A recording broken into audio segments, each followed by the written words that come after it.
Good afternoon, everyone, and welcome to a Saturday edition of my webcast, Fall to Rise. I'm your host, James Brown. Today, we have a very interesting yet taboo subject that we're going to tackle. Today, we're going to tackle surviving suicide. I know that's a bit of an oxymoron, but there's quite a few people that have attempted suicide or that are committing what I call slow motion suicide quite often, and they suffer in silence. Today, I have three guests that are going to explain their experiences with suicide and suicide attempts. My first guest is one of our new regulars. She's been on quite a few times over the past few weeks. It's Miss Larita Phelps. Hello. Hi, Larita. How are you? I'm good. Good. All right. Uh, when we first came up with the idea to talk about suicide, I was having a hard time finding someone that had gone through it because there's this belief that people of color don't kill themselves. That's just this stigma. It doesn't happen. And nothing could be further from the truth. It actually happens quite often. Uh, you actually have had a history with this. You attempted suicide multiple times in your life, correct? Yeah. Yeah. Okay. How old were you the first time that you attempted to commit suicide? Um, that I can remember, if I can recall, in my teens, I believe. Teens? I believe it was in Okay. my teens. Okay. What was going on in your life at that time that made you even think about committing suicide? I was being abused by my stepfather, Okay. emotionally, physically, and sexually. And he was also abusing my mom and younger brothers. So I had to deal with watching it, dealing with it, and just feeling helpless. Now, what form of suicide did you attempt? Um, Pills. I used Pills. pills, but I think um, the earliest that I could recall, it was more of a taking control back from my stepfather. Um, Okay. Whereas I might have said that I wanted to kill myself, so he gave me the pills. Oh And he wow. handed me a handful of Zantac 75, which was before it was over the counter. And I Hmm. was like, fine. And I took them, and he panicked. And that was the first time that it was, that I could recall it being with pills. But it wasn't the only time. Now, did you inform anyone from your family that you had attempted suicide? Well, I mean, with that particular time, he tried to get me to vomit and couldn't, so he had to call 911, and I had to go to the Okay. hospital. So it was made aware of by my family. I kind of laughed through it just to see him panic. It Hmm. was comical to me in actuality. But any other time, no. The other times that I attempted, um, the only person that knew was my ex, and he didn't Now, even believe me because I survived. now, with the first attempt, how did your family react to it uh, once they found out that you attempted suicide? My mother, because Hmm. she was going through dialysis at the time and fighting a terminal illness, she didn't quite understand it, and it saddened her a lot. Sure. My grandmother came like a bulldog into the ER, like, what happened? What caused this? And she was in Hmm. protective mode. But when they asked why, I just said, I made something up because I just didn't want to Okay. be removed from the house. I didn't want me and my brothers to be removed from the household because then it had brought to light that we were being abused, and I didn't want to be removed out of protection for my mom. I didn't want her there by herself with that monster. Mm.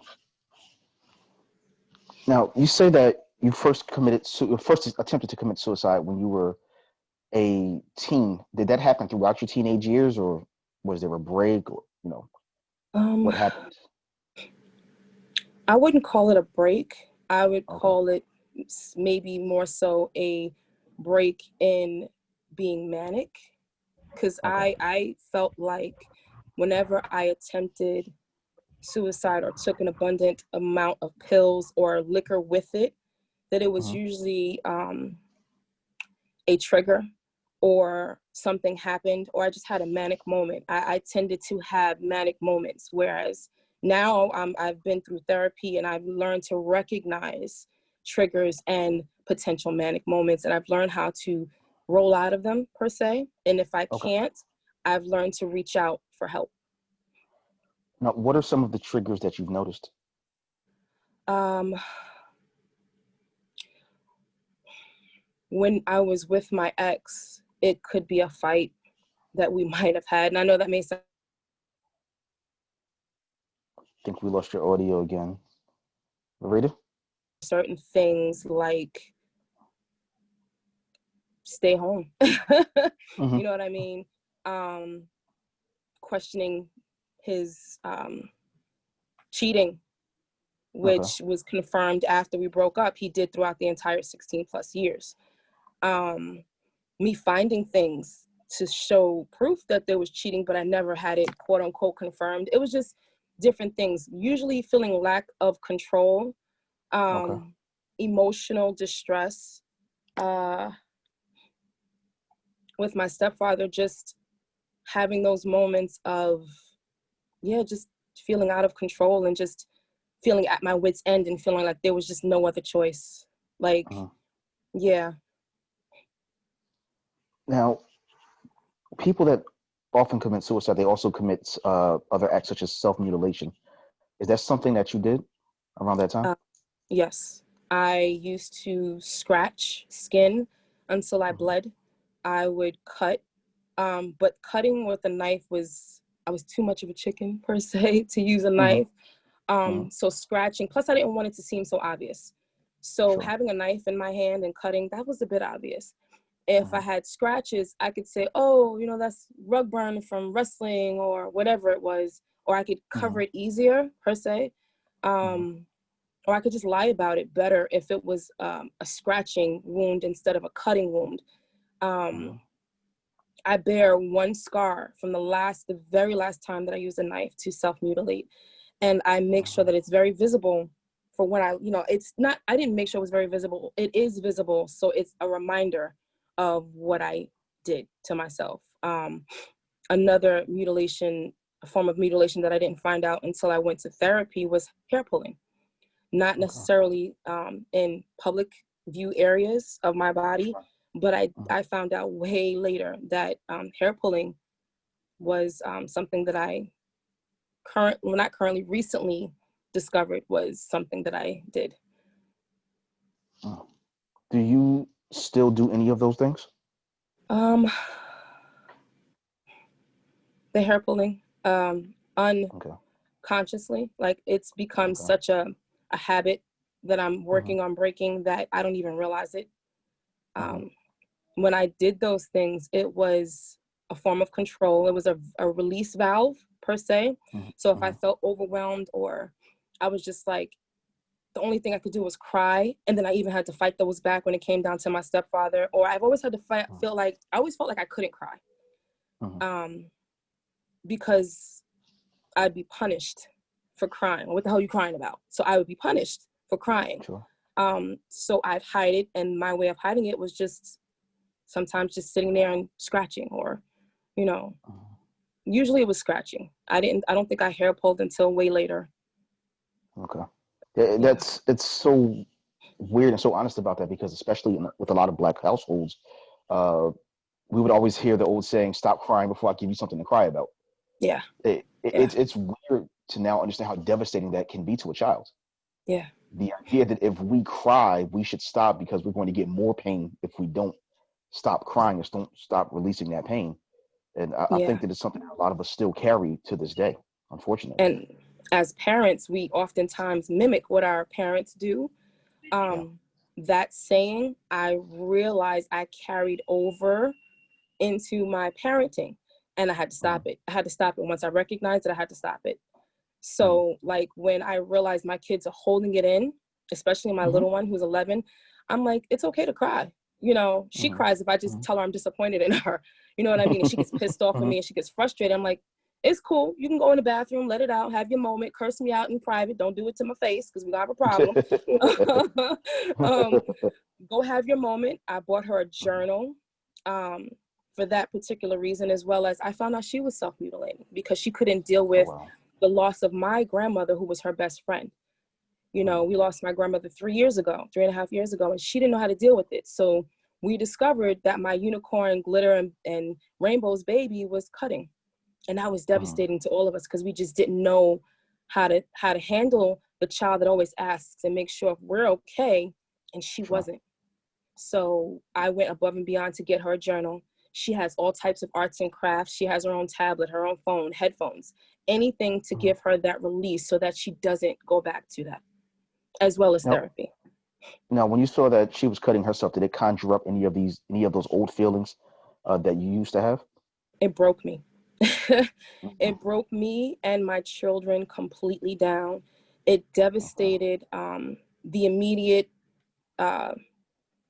members of the family who we told initially, because we didn't tell everybody at first. It was a secret. Sure. You know, we had to handle it first, and then we had to make the family and closest, not even closest friends, the family aware. Listen, we need to all pull together for her now. Now we have to be strong for her. So it did dredge it up, and I had my moment and I cried it out. And then I had to talk to her. I was like, listen, and I had to show her that scar. And I was like, mommy did it too. So I understand. I get it, but I don't want you to do this anymore. Please come to me. Come. If you can't come to me, go to your sister. If you can't go to your sister, go to your brother. Go to your dad. Tell your dad, you know, we're not together, but you have his number. If you feel like you need to call him, mommy, I need, you know, can I call daddy real quick? Because at the time she didn't have her own phone. So I just encouraged her, as also to my aunt. My aunt is her bestie. So I just encouraged everyone who rallied around her to be open to her talking to them with no filter, non-judgmental, and just embracing her being able to just say, I need help. Okay. Is she doing better now? She is.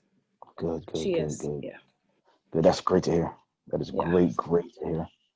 I know that you said that you dealt with the suicide attempts and the cutting in your teenage years. Around what time in your life did it pick back up? Around what time in your life did you try to commit suicide for the second time? That I can remember in my 20s. Like I said, for different reasons, usually, unfortunately, surrounding around my current circumstances at that time, or dealing with the ex. We're good parents, but we were toxic significant others, if that makes sense. No, it does. We're better friends now than we were together. So, yeah, I can say that. We can never, ever, ever be back together because we're just toxic to each other. That's just the bottom line. Okay. In that retrospect, yeah. And how did you commit suicide that time? I attempted, usually it was with pills, or a combination of pills and alcohol. There was a time I took a handful of, I believe it was ibuprofen, and I drank probably a full bottle of brown liquor, and I went and sat on a roof in Brooklyn. And if anybody's familiar with the roofs in Brooklyn, they tend to go out beyond the building. So for me, who's afraid of heights, to sit on the very ledge of the roof and look over and to be able to see our window on the third floor and not fall, throwing pennies at the window, I wasn't believed. My ex was like, you're a effing liar. There's no way you were able to throw pennies at the window and not fall. So it made me second guess it. But yeah, it was usually that way. I've always been a chicken to, you know, do the cutting as far as the suicide is concerned. But I believe, as far as studies show, women are usually prone to pills for suicide or suicide attempts. Was that the last time that you attempted to commit suicide? No. No. All right. The last time I actually prepared, I contacted my 3 best friends at the time, and tried to break our friendship. I tried to piss them off. It's like, yo, you know, we should never be friends anymore. And I tried to piss them off so that they wouldn't miss me. They didn't know why I was doing it. They just knew, you know, what are you doing? They pleaded with me not to do that. And only 2 of the 3 best friends forgave me for me breaking off that friendship and took me back as a friend. And I'm still very close to 2 of the 3, one of which is a godmother to all 3 of my children. And I took headshots that I had, and I put them in manila envelopes and I wrote letters to everyone, why I did what I did.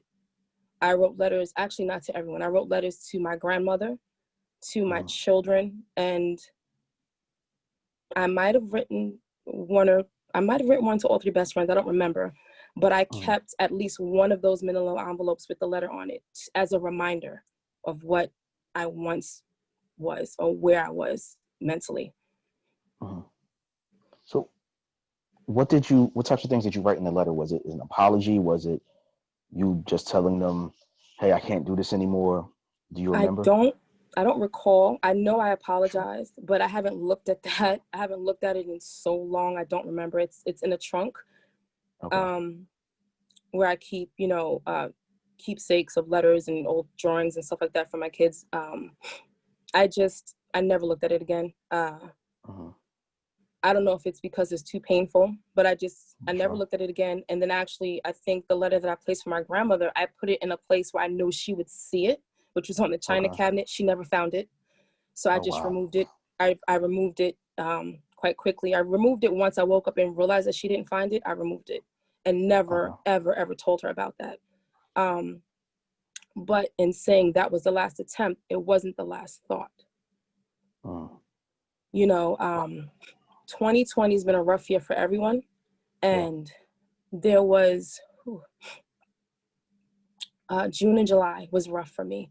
So a lot of things Okay. were knocking me down one after the other. So when the thoughts re-entered my mind, and though I would never hurt my children, the thought of harming them first so that they don't have to depend on anybody for anything. Though I would never, let me be clear, I would never, ever, ever, ever do anything like that. But I understand those moms who did. Um, Sure. Once the thought entered my mind, it scared, for lack of better wording, it scared the shit out of me. So I Mm. immediately contacted my therapist via text message because I didn't Okay. know if she would answer. And she got back to me immediately. And she was like, Larita, if you need to go to the ER, go now. If you feel like you're going to harm yourself, go now. And I didn't get to that point, but the thoughts entered. And that was the scariest part. Do you still struggle with those thoughts even since July? No, I stay busy. Good, good, good, good. I stay very busy. I know how to keep busy, and then emotionally, when I get drained, my body Mm-hmm. automatically shuts down and I fall asleep. And Mm. it's just something that happens. Well, that's a lot better. Yeah, Definitely. yeah, That's definitely. Um, are you getting help now? Um, yes. okay. What types of Uh, help are you getting? I'm currently in therapy. Um, Okay. I, if I needed to, I can schedule an appointment to see the psychiatrist. Okay. I have surrounded myself on purpose with people who pour into me positively.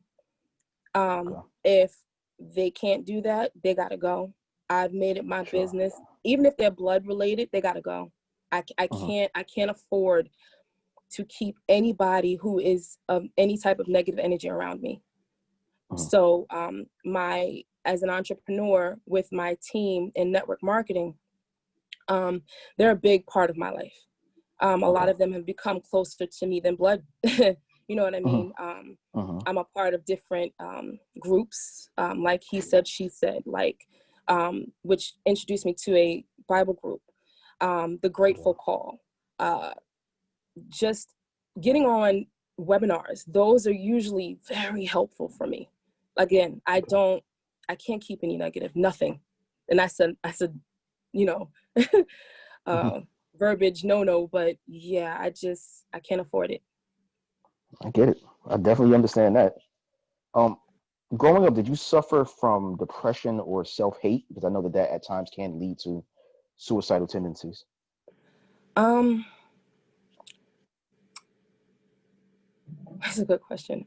Depression, I think so, though I Okay. wasn't diagnosed with it because Okay. of the abuse that I was going through and couldn't do anything about it.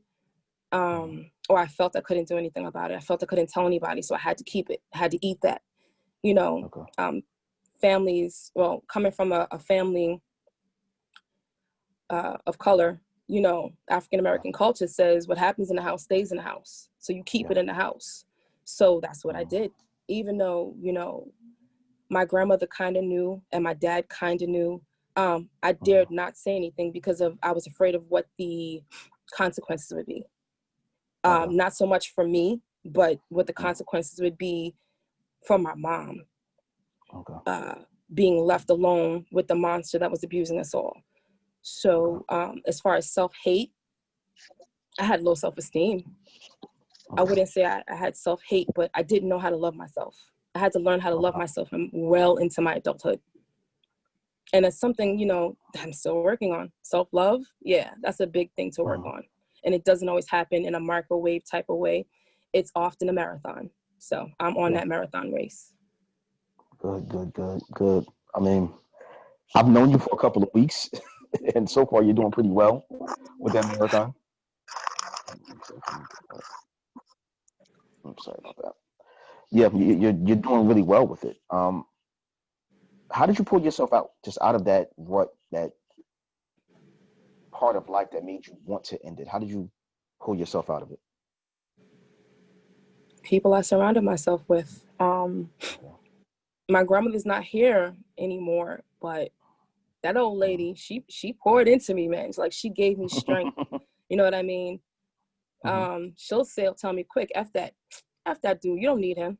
Like, you know, she encouraged me to be more, to want more.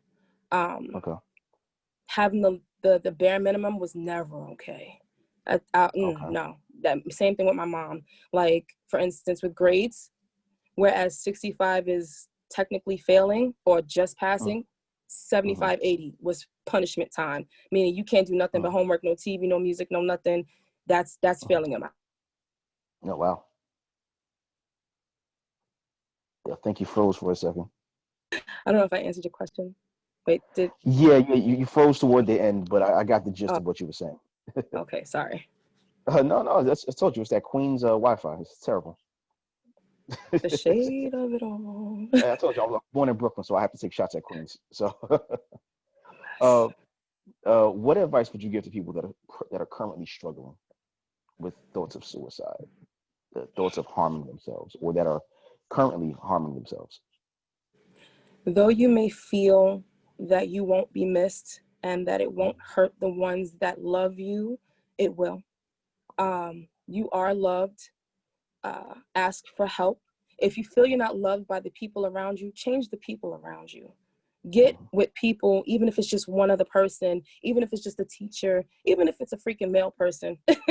You know what I mean? Find someone to pour into you in a positive light and to help you, to ask for help. You got to ask for help. Find an outlet.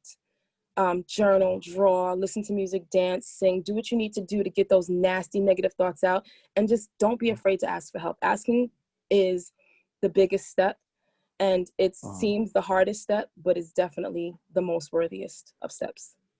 Yeah, definitely. As a part of my job, I often have to respond to fatalities, and the fatalities that I respond to are often suicides. And I usually see the person's family not too long after, and I see the pain, the hurt, and it's difficult. It can be. It's difficult. And I can only imagine. I can't imagine what they go through. I won't even lie and say that I can't. I can't. Now, the person that committed suicide, they may have felt like this was their only way out. But I think that if they saw what their death meant to their family, they would have never done it.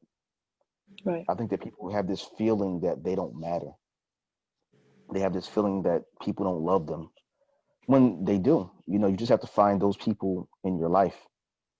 They exist. Yeah. They definitely exist. You know, you become one of those people for me, whether or not you know it.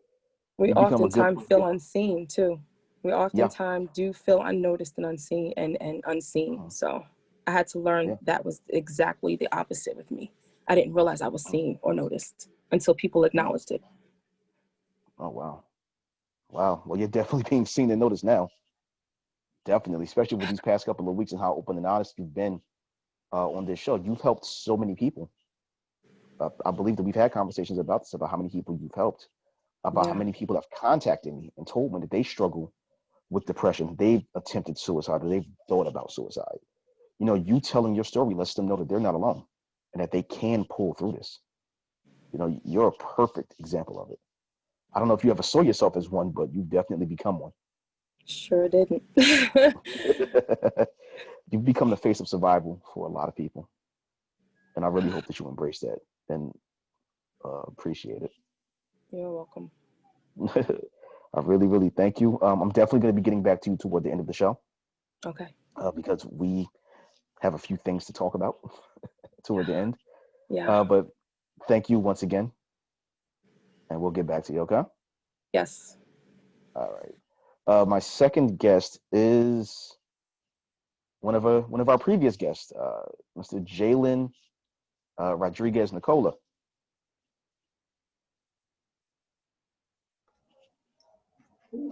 Hi. Good Hey, afternoon. Jalen, how are you?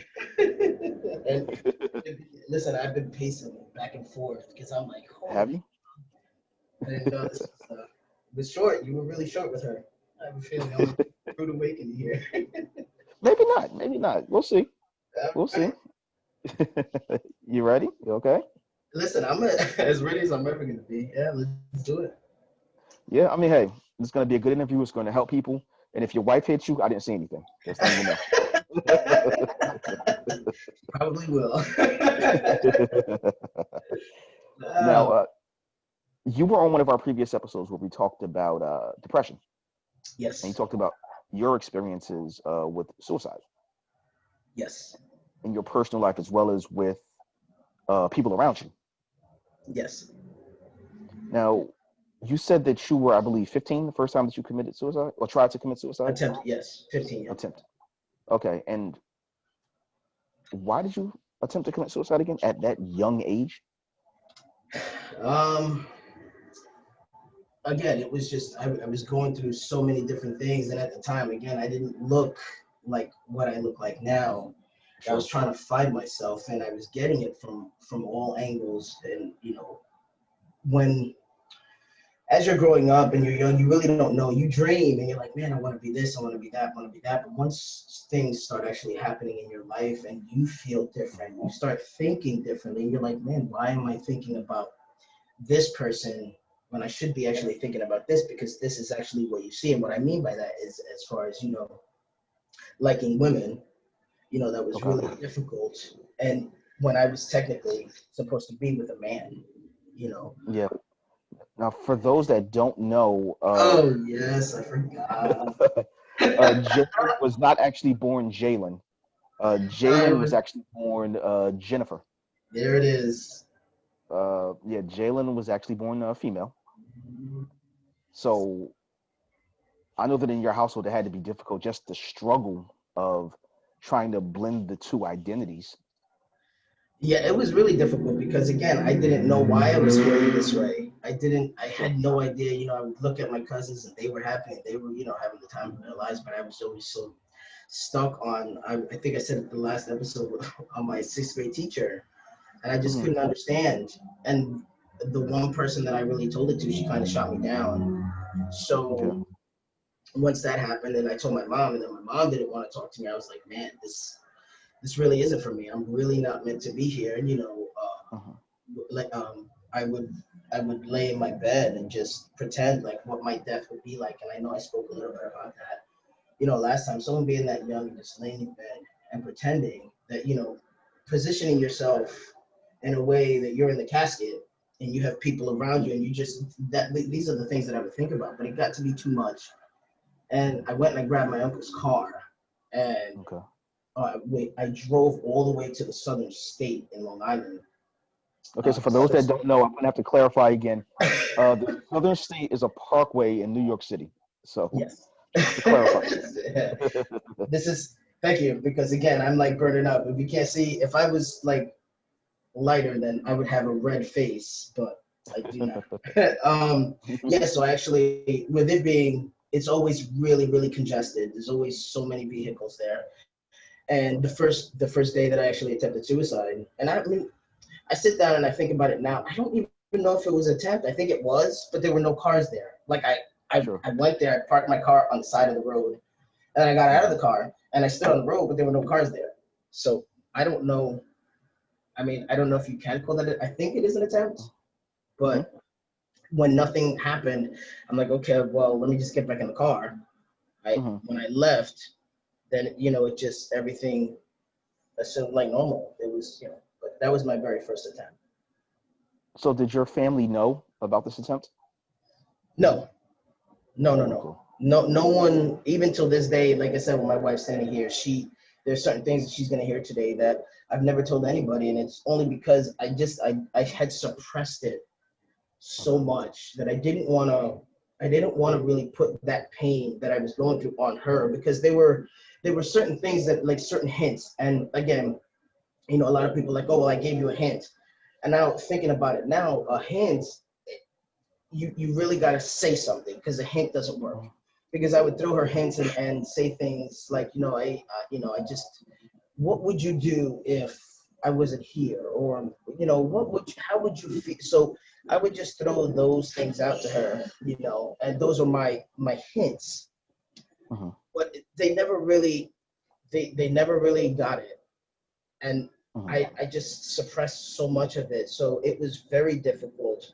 So again, her hearing a lot of this today is really new for her. So I'm pretty sure she's going to have different, a different take on it, especially we've been together for 20 years. But it was really hard. No one ever knew in my family. I told my cousin what I was, like, who I was and what I wanted to be. And she was supportive for the most part. She really was. But at the same time, we were so young, and, they had to go live their lives as well. So I'm so sorry for that, guys.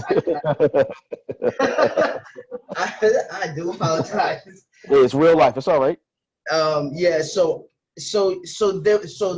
she knew, but again, I wasn't expecting her to help me because she was just as young as I was. Oh, wow. Wow. So you were, again, 15. You were 15 because you were suffering from gender issues and sexuality issues. And, as, again, a person of color, we can't always talk about these issues with our families. Yeah, no. And then again, you can't really talk about it outside the house as well, because then they're like, listen, whatever happens in the house, it has to stay in the house. So that was another issue. But I had attempted to tell one of my so-called best friends. That's why now I don't say I do have a best friend now, and I really feel it in my heart. But back then, once I started all of this transitioning my mind, doing a lot of self-development, now I realize, I just told the wrong person. Like, had I told the right person, I could have gotten the help that I needed at the time. But I didn't. I actually told the wrong person, and it just affected me all throughout my life. Now, did you suffer, or did you attempt to self-mutilate around the same time that you were thinking about suicide? No. If I was going to do it, I was just going to get it done. Sure. Now, roughly around what age was your second attempt? I was deployed at the time, and I spoke about it last time. My best friend had committed suicide from a Dear John letter. And I just started acting reckless. Like I was explaining this time, I would, being deployed right in the beginning of the war and being in active duty, it was just so different that the missions that I would put myself on, I just knew I wasn't gonna live, because I was a gunner. I was the person that was on the top, and I was on this team. I was a quick reaction force team, so I just knew, like, okay, we're good. If I just get on this operation, I'm good. And there were several different times where we went out and we got attacked, and there was all this. I never got hurt until once I heard that Gil had killed himself. I took for 2 weeks. I walked around. We found this bunker that was like right on the side of where we were, and it had so many. It had so much ammunition in it that I went in there, and I just hoped and prayed that it would just blow up with me in it. That's the only thing I wanted to do.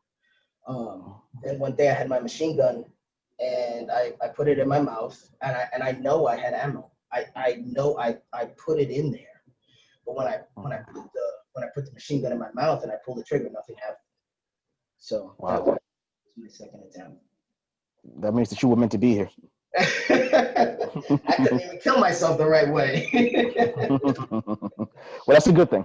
Yeah, it's a good thing now. I would always hear about, people telling their story. And just recently, I didn't know what my story was. And again, all of this has been suppressed. This now is starting to come up with just having to talk to you and Larita, and just you asking some, different questions, just hitting on so many different things. And it's not making me relive it in a bad way, but it's coming up, and I'm like, oh, and I'm like, okay, well, that's what it was, and I had just suppressed it, so now it's just time to kind of release it, because for so many years I had it, and now it's as if, okay, all of this pressure, that it wasn't my fault. I didn't kill him. We were supposed to come back. We were supposed to hang out. So him dying was really something I took, and I held on to it for so many years. But I'm finally now able. I don't want to say that I'm completely healed, because if I completely heal, I don't want to ever forget him. And it's been, I've been in the military for about almost 20 years now, and it's been about 17, 18 years. Wow. Yeah, it's been a very long time. So I don't ever want to forget him and who he was. And I just want to make sure that this story, that people who actually knew him, his brother and his family, that they know that he wasn't bad, and that he really truly did love, his daughter. So Now, was he aware? I'm sorry. I'm sorry. Now, was he aware of the depression or the suicide attempts from your past? No. It was almost an embarrassment for me, because I couldn't understand why I was feeling so sad inside. I couldn't understand, because I would laugh all the time. Sure. They just this. I can't even explain it. Even if I tried, it was just something that I felt, that I was just always really, really sad. And I would go, especially being overseas. A lot of it happened overseas. All of this depression just started from overseas. I didn't realize that a lot of the soldiers that I know now have they're going through depression and suicidal thoughts and everything. And it all stemmed from my very first deployment, from everything that we went through. That's where my depression really, really just it started, and it didn't go away. And every now and again, I mean, I get a little depressed, but to get as depressed as I used to be, no, I definitely don't allow myself to get that low ever again. Okay, that's good. That's definitely a plus. Now, was that attempt to shoot yourself, was that the last attempt to commit suicide? No. I've had several other attempts. Being in the military, and it's something that I'm learning now.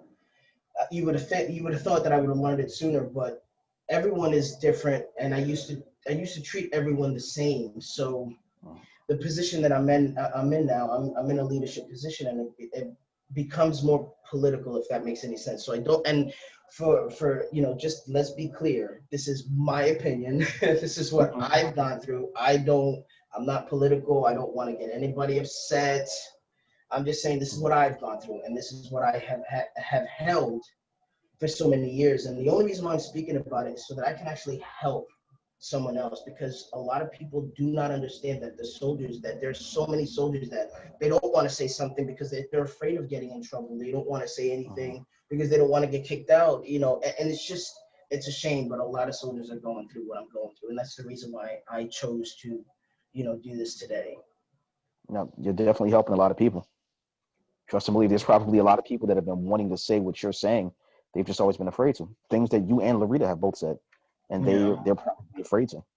Yeah. As I said earlier, I've had a lot of people reach out to me privately to tell me that they struggle with the same thing. Yeah. So, this is not the another attempt was I was dealing. This I will not divulge any names, but this actually really happened. I had gone out, and what I would always do is I would take my soldiers, and because of I really was never close to my family, what I would do is I would take my soldiers out, because being in active duty, I was treated like crap. I really was.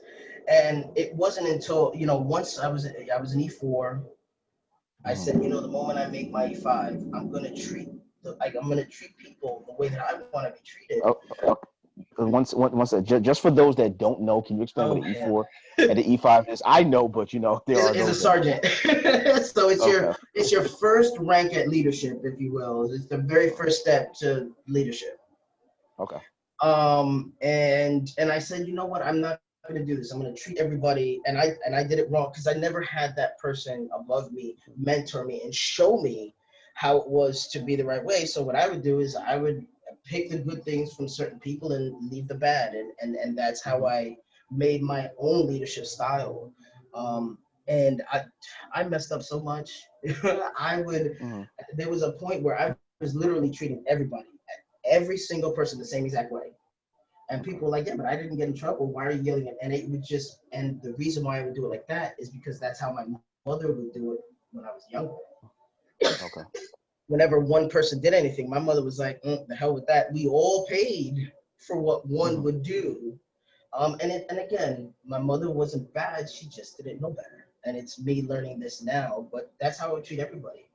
And it wasn't until about 2 years ago, I'm sorry. Well, to that point, I was actually, I took I took some of my soldiers out. We went to Atlantic City. And my thing is that I had people that would perform in Atlantic City. Okay. We would all come here, get a little tipsy, whatever, then go downstairs, watch the show, and then come upstairs. We would hang out. So this particular time, this one individual that I brought wanted to stay in the room. And I was like, but we didn't come here to stay in the room. We came here to go and have a good time. So I was like, you know what? I got very upset and I went downstairs. The very next day, the two individuals were acting different and I couldn't understand why. And I was already upset because I'm like, we literally drove 3 hours, from New York City to come over here to Atlantic City to have a good time. And all of a sudden you're having, you want to stay in the room. But it turned out a couple of months later, I was actually being investigated for rape. Oh, wow. Apparently, what was said was that I saw that individual get raped. And that's a true story that really actually happened. And I was like, but wait a minute. For those of you guys who don't, you guys think that I would sit here with my wife here, that we would sit there and watch someone get raped in the room that we got? So needless to say, it actually came up, well, she had done that to other people, but she ruined my career in the process. And I say that's ruined, but I look at it now that it was just the best thing that could have ever happened. It was truly a blessing because what came out of it was the unit that they actually threw me into, which was, they were saying that it was the worst unit ever. It turned out for me to be the best unit that I have ever been in. And they've taken care of it. And, but I took my gun then, I hid myself because I wanted my wife to find me, but I didn't want her to find me as I was doing it. And it turns out that's exactly what happened. I went and bought a handgun because I was tired, I was done. I'm like, why me? Why am I the one who's going through this? And this has been now another time that I'm getting in trouble. They're using everything that happened. So I bought a handgun, a 9mm. And, when I went to go, again, put it in my mouth, my wife walked in, or I heard her, coming up the stairs. So she had just walked in, and I'm just like, the gun fell out of my hand. I don't know what it was that she scared me. And then I went to go get her, and then I forgot that I even left my gun there. I found it there like the next day. So yeah. I know, I'm sorry, I was rambling. No, it's all right. Now, did your wife know about this before today? No. Again, you don't see that face back there. After this, if I have bruises, I will not post them on Instagram.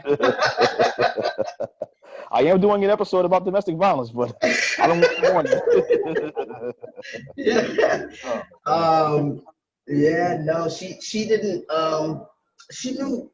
Again, I would just throw just little hints. I'm like, man, I'm just so sad today. Like, man, and every now and again, I don't know what on earth would happen that I would go drinking. There was one night where I was drinking, and it was, I want to say it was Memorial Day, if I'm remembering correctly, and I was really drunk, And remember, I have my ritual where I go and I go to the bar. I have one shot for Gil, and then I have my own shot, and I toast. So that night, I actually blew up. I just started crying, and I could not stop. And she's like, "What the hell? You were just fine a couple minutes. What the hell is going on?"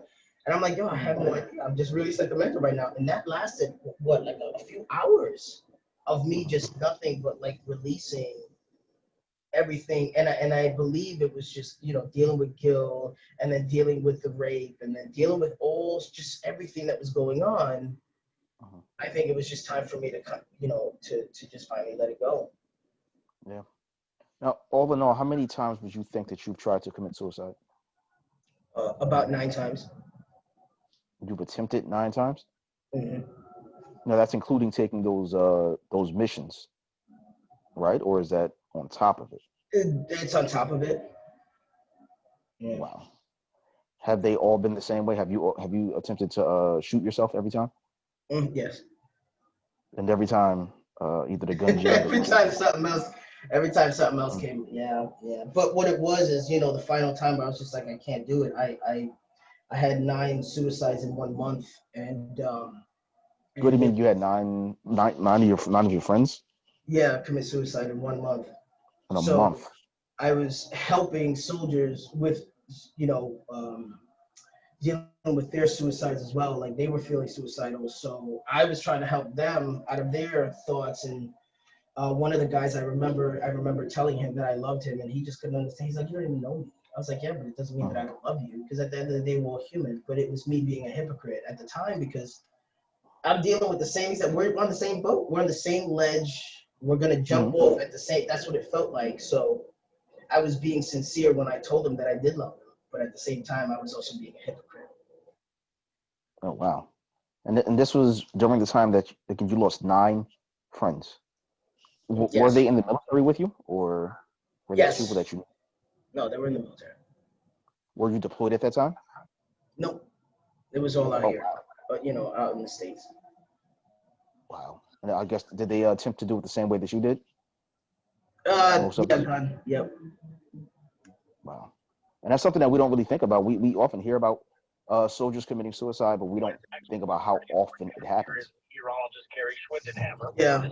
Yeah. One second. Hold on a second. I'm sorry. All right. Yeah, that's wow. That's difficult in and of itself. Now, how does the military deal with suicide? How do they prepare you, or how do they assist you with those thoughts of suicide or those feelings of depression? Wow. That's Jesus. My personal opinion. Um, they do have courses out there. They Okay. do have classes that we have to take in order to see, okay, are you okay?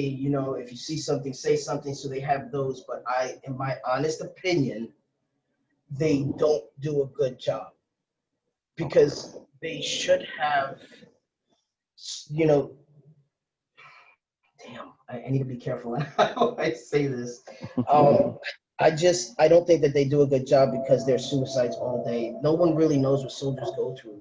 Everyone thinks Sure. that soldiers are okay, and again, the only reason why I'm speaking about soldiers is because that's what I've seen. And I get Mhm. civilians. I know that Rita's done it, but I've never experienced it from that point. So Okay. with me, I'm only speaking on a soldier's point. Being deployed, it really messes you up depending on what it is that you go through. I've been through so much, Mhm. being deployed, and there were so many instances where I just knew I was going to die, but it just never happened. And then the times that I attempted suicide, soldiers go through that all the time. But what we're not Mhm. looking at, I don't believe that they have things in place for soldiers I have friends who have been in an explosion, and who have all of these things going on with them, but they don't help them. They don't get the VA gives them an issue, and there's certain things that they should have, but they don't. Mhm. I don't. I don't think so. I don't want to really go too in depth, because again, it becomes Sure. political, and becomes an issue, and it's I said this, but I think that really for the soldiers, there are so many soldiers that are dealing with depression.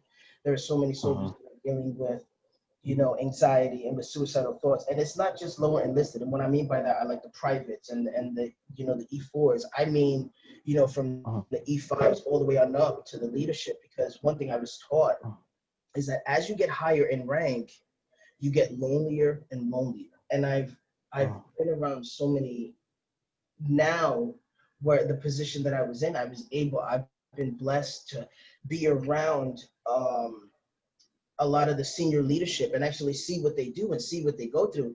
And I'm like, oh no, that's not, Mhm.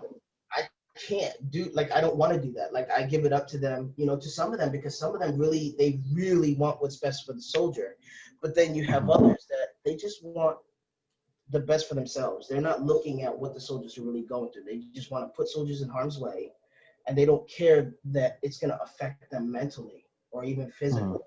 So that's a really big, it's a really big thing. I'm glad I'm doing this, because this is, as many times as I said I wanted to get out of the military and I hate the military and I hate this, it's not the military, it's the people that make it what it is. And now Mhm. these past 2 years, I've been truly, truly blessed to come across some people that are just amazing, and they're helping me mentally grow. And a lot of the self-development people, the stuff that I'm doing with um, self-development is helping me become the person that I'm actually meant to be. So I don't think that they have the help that they actually need. And that's what I want to try to Mhm. do.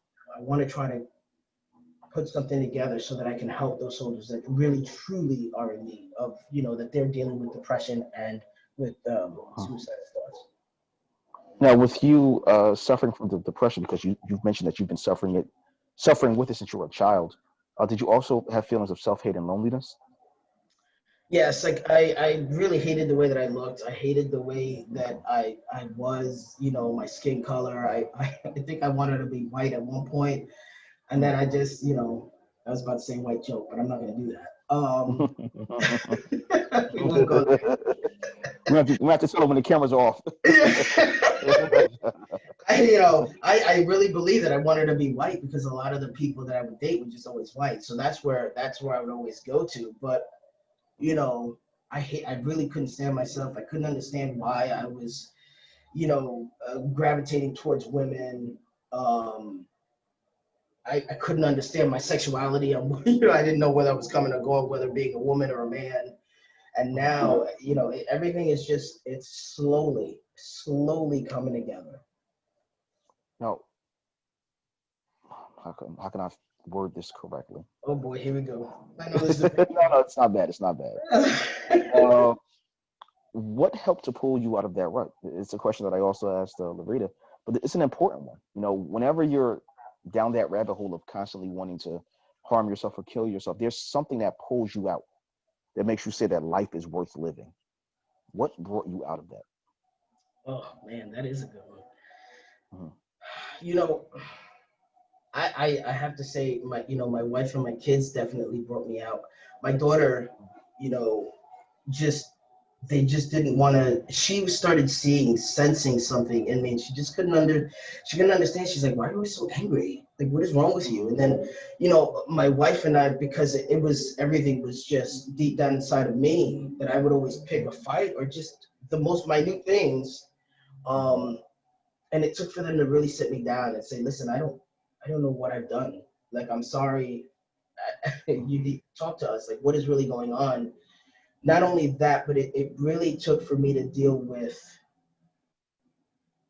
what just solidified everything was when I really truly, and this is gonna sound very easy and really crazy, but for me, it was really 2 years ago when I really laid my life down and I told Papa that, if he existed, if he didn't exist, this was it for me. And the moment that I really just laid my life down, that was it. That's when I just knew that I'm meant here for something, and now you got to change. So it really started taking me out of that depression. And again, like I said, there were so many different things that started coming out of that darkness. And every now and again, when I start to close and I feel closed in and I feel like it's coming again, I'll start surrounding myself with more positive people. Just like Lorena said, I don't, if you're going to be angry and you want to be miserable, then you can go ahead and do that all on your own time. If I can try to help you, so what I do is I will attempt to bring you to my level. But there are some times where I'm just starting to get to that line. I'm just starting to get low where like, oof, I'm hitting a state of depression. I can't help anybody. I have to help myself first. So what I do Yeah. is surrounding myself with people who are going to uplift me and change the way that I think. Because at the end of the day, I never realized how powerful the mind was until I started working with Mel Robbins and doing a mindset reset. It took years to get to that point. And the moment that I started doing the mindset reset, now it's like, okay, let me just do a 5, 4, 3, 2, 1. Let me get out of where I'm at. Let me get out of my headspace. Let me go meditate. And I go to the water. I go to the water a lot because it's just so soothing. It takes me from that state. So I only surround myself with negative people. But what I do is if I have to deal with a negative situation, then I'll prepare myself mentally first. And then I'll go into the Okay. situation. And then once the situation is done, then I'll go back and I'll meditate and I'll say, okay, let me get myself right back into a different state of mind so that I can, better help the situation, whatever is going on at that particular moment in time. Well, all right. Now But I have that a was few more. man. That was No, a no, no, lot. no, you're right. You're right. I actually have a few more questions for you and Larita, but before I do, I actually have to speak to your wife for a second. Your wife He's like, oh boy, uh, here we go. because I have a few questions for your wife because whenever you're dealing with someone that suffers from depression, anxiety, those suicidal tendencies, it affects them as well. And I'm not sure if that's something that the person that's going through the depression understands. I'm not sure if hold on a second. I'm not sure if the person understands exactly what they're going through. So your wife said, "What's your name, Miss?" I'm sorry, Raquel. She's so Raquel. How nervous. are you? She's so cute. She's so nervous. Yeah, He's you like, can why do I have don't hit him. Okay, don't hit him after this. Okay. Now, are there things that you heard today for the first time? Yes, Okay, how yeah. are you dealing with that? It's hard because I feel that he should have been more open Okay. and speak to me more about it instead Mhm. of this way. Now, have you known about Jalen's depression for a while? I knew something was wrong. Okay. It was sadness, arguing. Okay. Um, I'm going out. I'm gonna step out. I just need time. So I knew something was wrong. Hmm. Okay. Um, were there any signs or triggers that you would see uh, before an emotional outburst or, those emotional feelings that you would see in Jalen? Oh, yeah. Like when Mm, he argues. I just feel that he was hiding something, okay. and he won't let me know, and he'll say, "Don't ask me questions. I just want to be left alone." And I go, Hmm. "Well, what did I do to you that you want to be left alone?" And he's like, "I just want to be left alone." And I used to realize his voice tone was different. Hmm. Um, he used to snap a lot, and I couldn't Hmm. understand why was that happening because we wasn't fighting or arguing or anything, but out of nowhere he would come out Hmm. arguing. Now, would you say that when Jalen was in these types of moods or was going through depression, that it affected you or at times made you a little depressed because you couldn't fix the issue or help Jalen with his problem? It would make me feel like I did something, like I was doing something wrong in the relationship. And Okay. I would ask myself, what am I doing? Where am I going wrong? Hmm. But then I realized that every time he went to work and he came back, there was an attitude. Hmm. And I would ask him, what's going on? Oh, nothing. I'm okay. But how can Hmm. you be okay when you're talking with a different tone? It's not you. I Hmm. just want to be left alone. But why you want to be left alone? Why can't you speak to me? Why can't you let go of whatever you have inside? Hmm. And he would just stay quiet. Hmm. Now, what advice would you give to someone, a spouse or a friend of someone that they suspect is going through severe depression or uh, potentially thinking about committing suicide? What advice would you give them? My advice to them is to keep an eye more, if it's a husband or a wife, to keep an eye more on them, to realize there's something wrong when they snap or when they tell you, I don't want to be bothered. Hmm. Um, be there for them, mentally for them, because they could kill themselves and you won't even know it. You know, Yeah. there's been times that I noticed like Jalen would hold a gun and I would be, what are you doing? Oh, I'm just cleaning a gun. I'm like, Hmm. why would you play so much with the, with the gun? There's no need Hmm. to. Oh, I'm just gonna put it away. But why is it that every Hmm. time I see you, you're holding it? I really did forget about that too. And he'll tell me, no, it's just that I'm cleaning it, to put it away. I'm trying to buy a safe for it.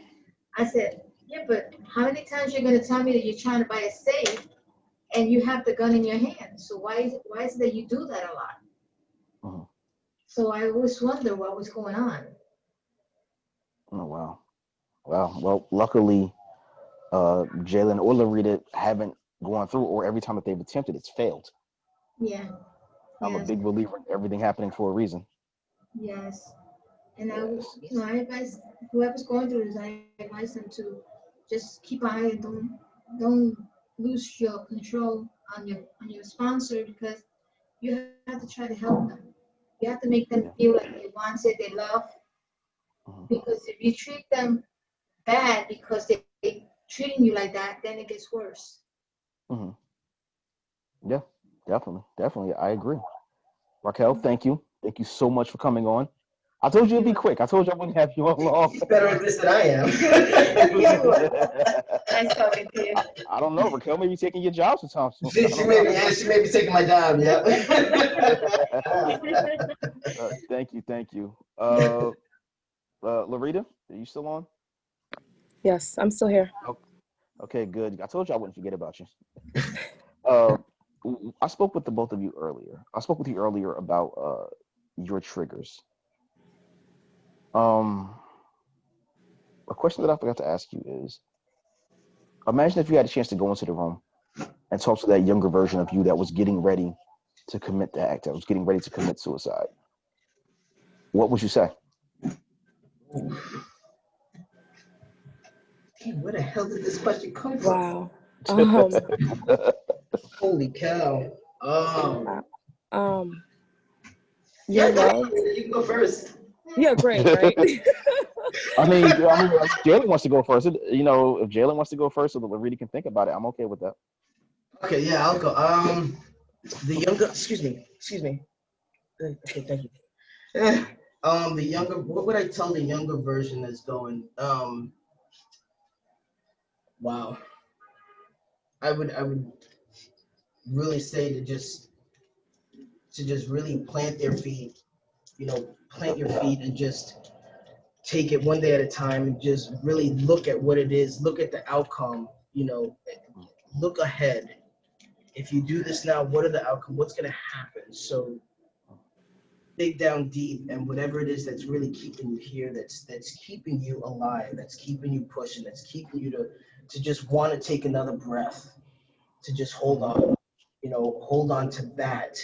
And every time that you feel like you're going down that path, just take it and you know don't let it go, because the moment that you let it go, you'll lose. So never give up on hope, never give up on faith, and just stay really, really grounded, and to be around the people that are going to uplift you and really pour positive vibes into you, and don't start veering. Once you start seeing veering, you start seeing yourself veering off in the wrong path, to just redirect your path, and just put your faith in Papa, and he'll take it from there.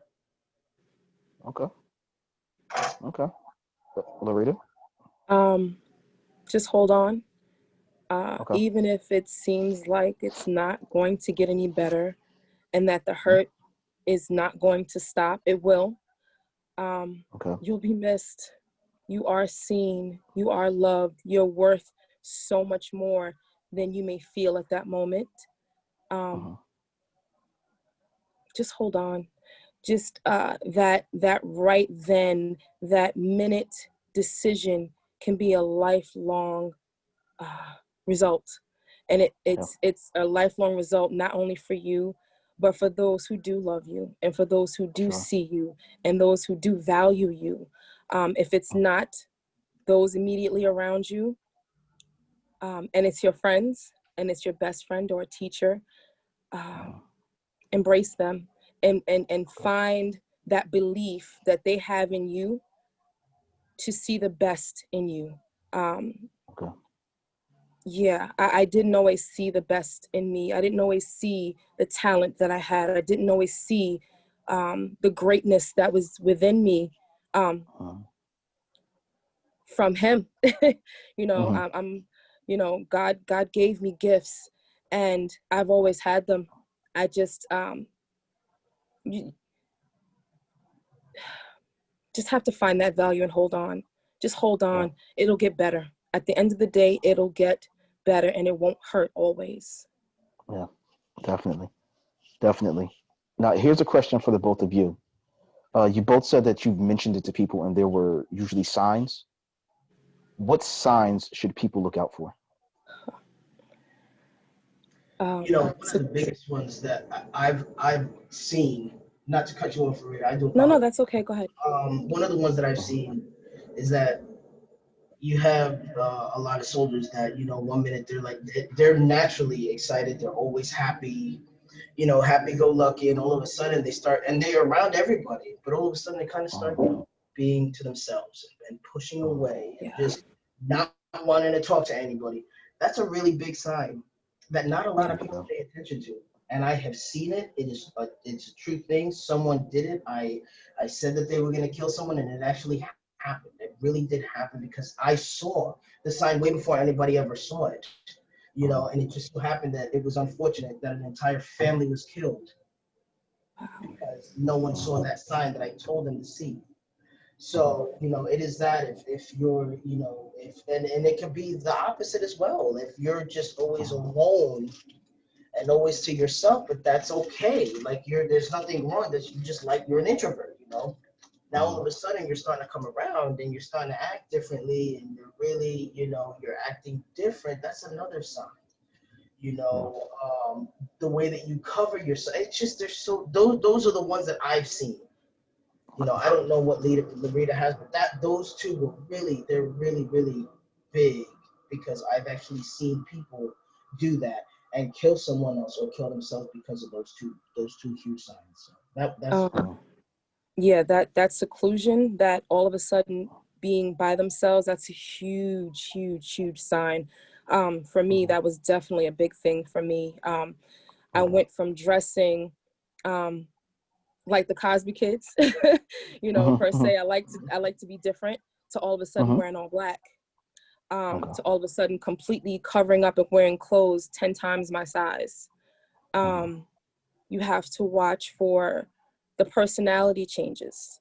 I kind of agree with the being an introvert to extrovert, but it could be something, because that could be a manic moment as well. They could have I believe it's bipolarism and not even be diagnosed as of yet, but that's a huge thing.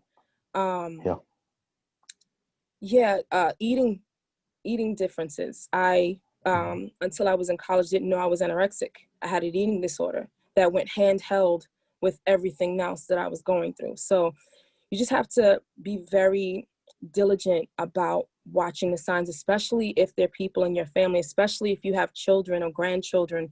You just have to really be diligent about watching their behaviors. And that seclusion thing, that's a huge, huge thing. Huge, huge thing. It's, I think that I've been pretty open with the two of you about a time that I had in my life where I had a very difficult time, where I lost 9 people in 6 months, and I was close with all 9, and 8 of the 9 were sudden. And I went through that myself. I went through the seclusion, but it awakened a part of me that I've always been afraid of, which is being alone with my thoughts. because you kind of have the whole idea of if you're going through something, just stay busy. Just stay busy. It'll help you, but that's really just delaying what you're already feeling. So you need to get the help. That seclusion is big. I get it, because there will be times that I would just stay in the room. I wouldn't talk to anybody. Yeah. I'd shut my phone off, and I thought, hey, I'm helping myself, because I'm not passing on my problems to anybody else, because they won't understand it, or I don't want to drop this on them. And you may get those thoughts of what will it be like if I'm not here? Will people's life be better by me not being here? You start to think of yourself as a burden Yeah. at times. And, I know a lot of people that have dealt with that. It's rough. It's rough. I want to play something for you. I wanted to hook it up to my computer, but my computer's angry with me today, so it's not working. So I'm going to try to play the audio. What I want you to do is close your eyes. I really want you to hear the words that this man is saying. And everyone else that's watching, feel free to do the same. But these words are very, very, very important. You ready? But the toughest thing is to love somebody who has done something mean to you, especially when that somebody has been yourself. Have you ever done anything mean to yourself? Well, it's very important to look inside yourself and find that loving part of you. That's the part that you must take good care of and never be mean to, because that's the part of you that allows you to love your neighbor. And your neighbor is anyone you happen to be with at any time of your life. Respecting and loving your neighbor can give everybody a good feeling. I stole that from Mr. Rogers. But I don't know if that resonates with either one of you. That's for sure. Yeah. Really hard to explain, but it definitely hits home, because that's something that, I guess we just, man, that's really hard to. Yeah. What do you got, Marita? Because I feel like I'm talking a whole bunch here. No, you're good.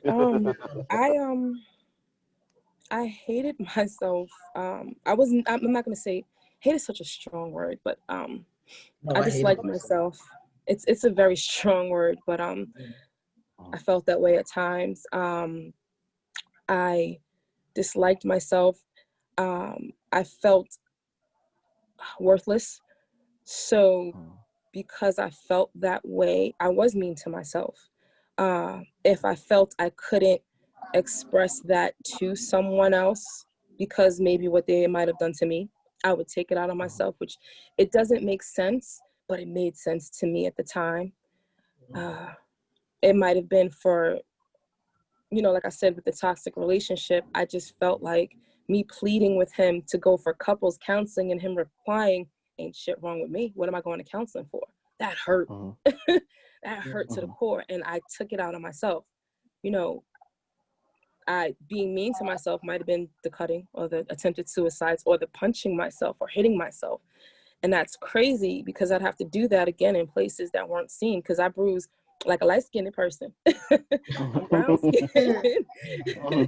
But I proved like I'm light-skinned today, So, yeah, I was mean to myself. I mean, it may have no rhyme or reason to some people, but it's how it was, how it can be as well. I mean, even listening to that right there, it's one thing I'm doing now, and I do it now more often. I've actually been watching, when I can, I started watching some things from Papa. And for those of you who don't know, Papa for me is God for you. I explained it in my last interview. Like there was a gentleman, the movie's called Mountaintop, and you know, the older gentleman would call him Papa, and because I don't have a father, I really love the way that it sounded. So Papa, it stuck for me. But Papa would, you know, he would sit here and he would, you know, get ridiculed and, you know, spat on and all sorts of stuff that he would go through, but he would still love his neighbor and he would still love everyone and he would still try to help everyone. And that's what I'm doing now. I'm not trying, I'm actually doing it. So I'm going out Right. there, as many people as I can actually help. It doesn't matter what it is. It doesn't matter, you know, because a lot of, especially, you know, my wife and my kids, they don't understand. I help people that have done harm to me and they're like, well, why would you go help them? I don't understand. They hurt you like in this way. And I'm like, because it's already been forgiven. If I'm able to forgive them, but I mean, I really have to forgive. Once I forgive you, that's it. And there's no harm, there's no foul. I will help you. And it really took, you know, for me to forgive myself. And I'm now forgiving myself because I'm doing this. And hopefully with these videos, with saying our truths and, you know, saying what we've gone through, that this will help millions, you know, because this is something I want to help as many people as I possibly can, because that's Right. what, you know, and I only want to get closer to him because, again, I was atheist before any of this. And me finding him, it has changed it went from that one phone call of, you know, well, that one, you know, when Johnny Wimbley had done that, he did that Instagram. It went from that one amazing opportunity to so many other different opportunities that came my way that they would have never come had I not laid down my life and said, you know what, this is it, I'm done. But in me doing that, it completely changed me from the person that I used to be to now the person that I am, wanting to help millions and wanting to help people with, you know, depression. And not only just soldiers. I'm not, you know, biased or anything. I want to help as many people as I can, whether it be soldiers, whether it be civilians, whoever's dealing with depression, whoever's dealing with anxiety, whoever's dealing with suicidal thoughts. Those are the people that I want to help. And I believe now that I found my purpose. I found what I'm meant for. I'm meant to help as many people as I can. And if I just help one, then I'm okay. I know I will help others, but if I just help one, I'm good with it. So that's what I'm doing. Absolutely. I can agree with you on that. Yeah, like that was a goal for me, just wanting to help, and me putting my truth out there was absolutely terrifying.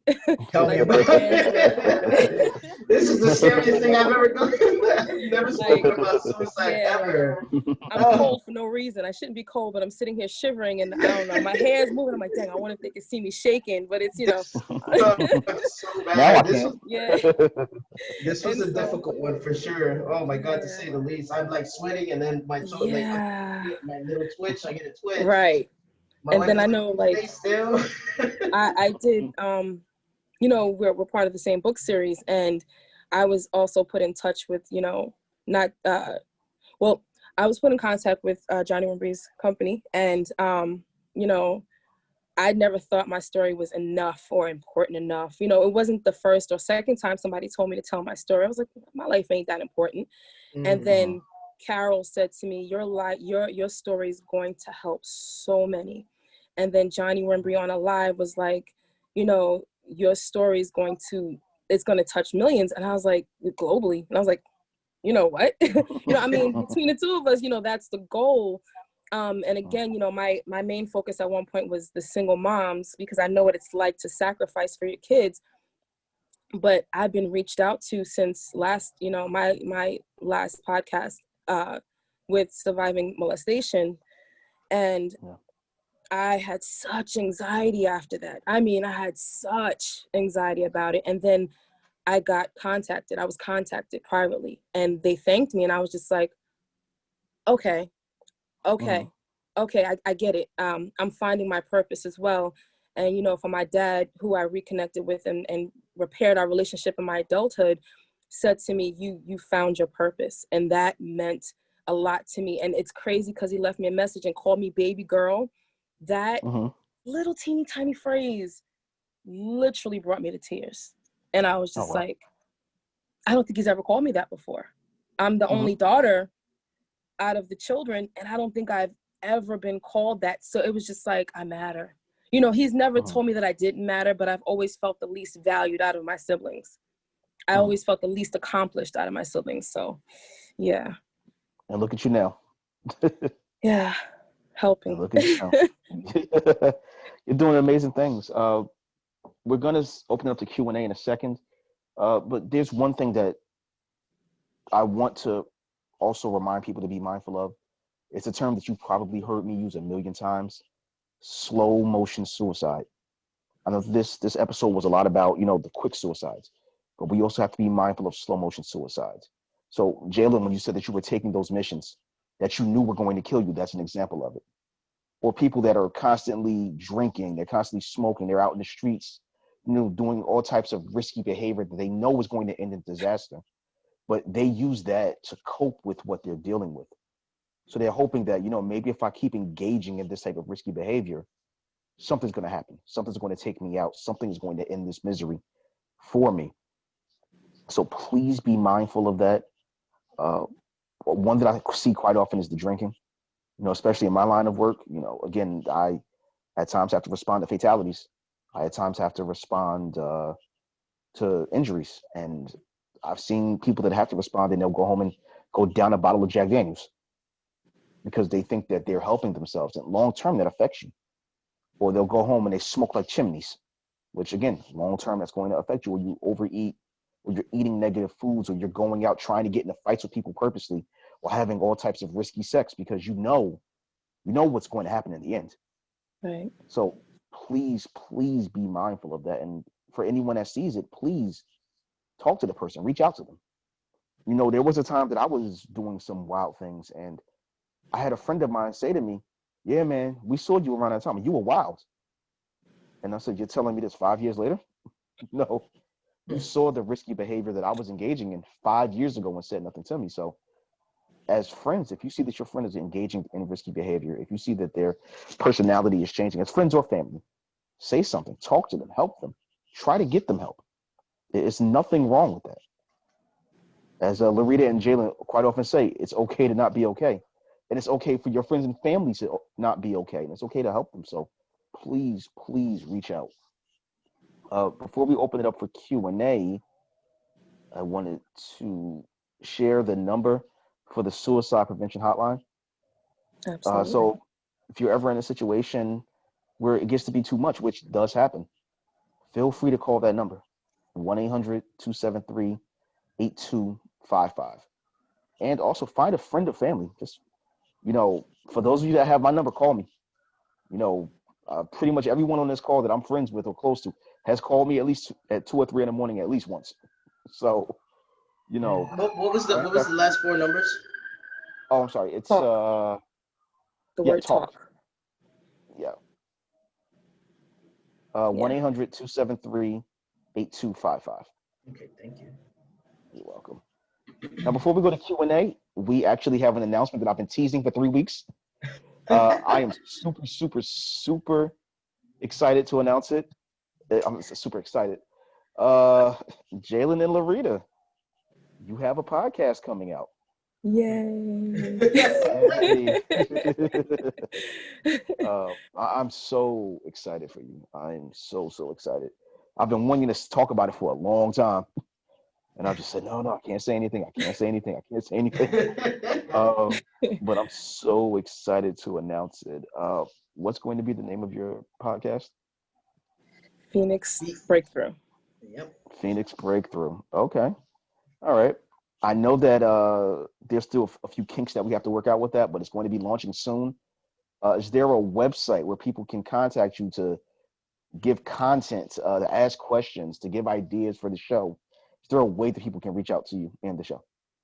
Well, the main form of contact right now is via email. It's phoenix.breakthrough20@gmail.com. You want to put it in the, hold on, let's put it in the chat. Yeah. Hang on 1 second. Okay, who types faster?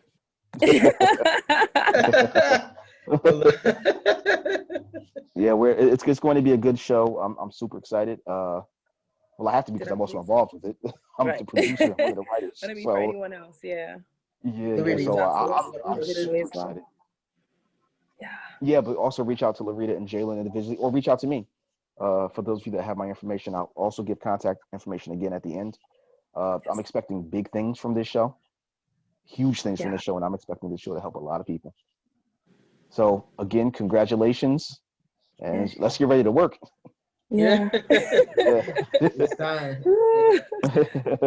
Nervousness. All right, we're going to open it up for Q&A.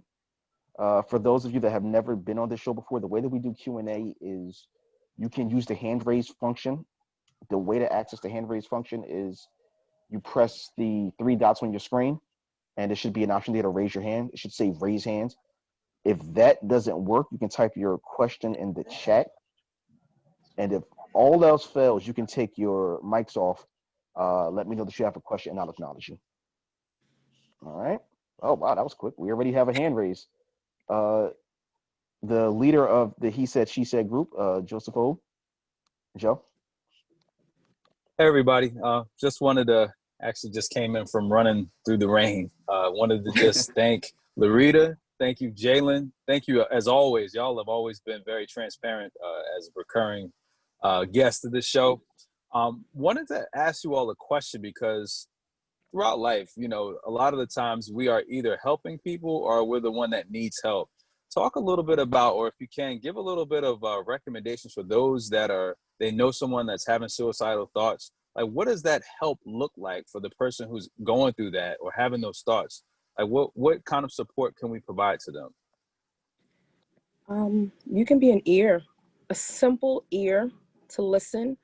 If they needed to vent, sometimes it just needs, a venting situation may be needed, availability. Like I said, to listen. I think the main thing for me personally was just to be available to listen. Sometimes it came in the form of a simple hug. A hug can break you all the way down, but yeah, a hug helps. Yeah, for me it was the same.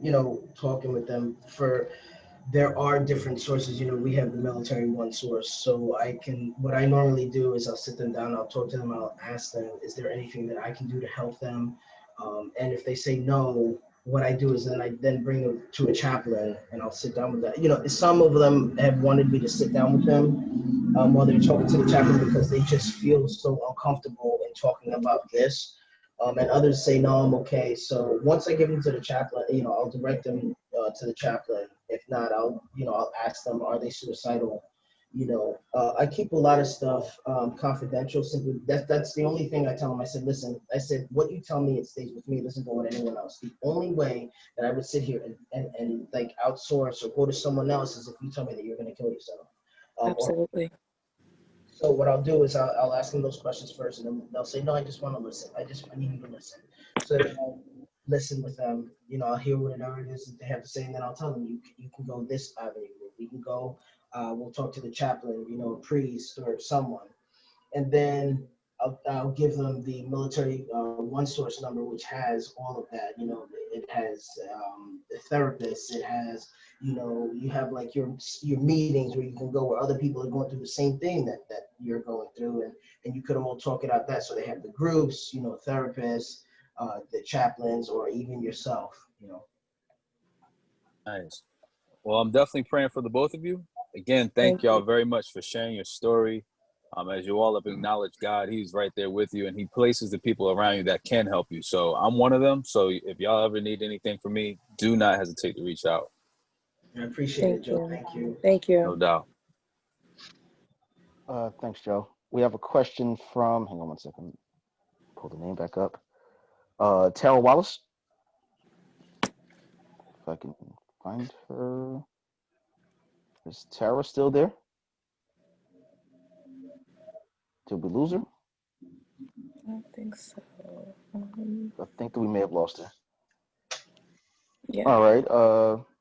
Joe, is your hand still up, or did you just forget to take it down? I forgot to take it down. Let me do that now. Okay. All right. Does anyone else have any questions or comments? I'm trying to scroll through all of the screens. There's quite a few of them. Okay, Nancy, is that a hand clap or is that a raise hands? Oh boy, I think Nancy? I think that's my cousin. Okay, so Nancy, that's a hand raise. So Tara, we'll get to you right after. Nancy, you can ask your question. or make your comment? I didn't want to ask a question. I just wanted to tell my cousin that I love her and I support her and everything that she does, and it's amazing. Yeah, thanks, cousin. I can tell y'all are from New York because you said Cuzzo. As someone that's born in Brooklyn, I understand exactly what that means.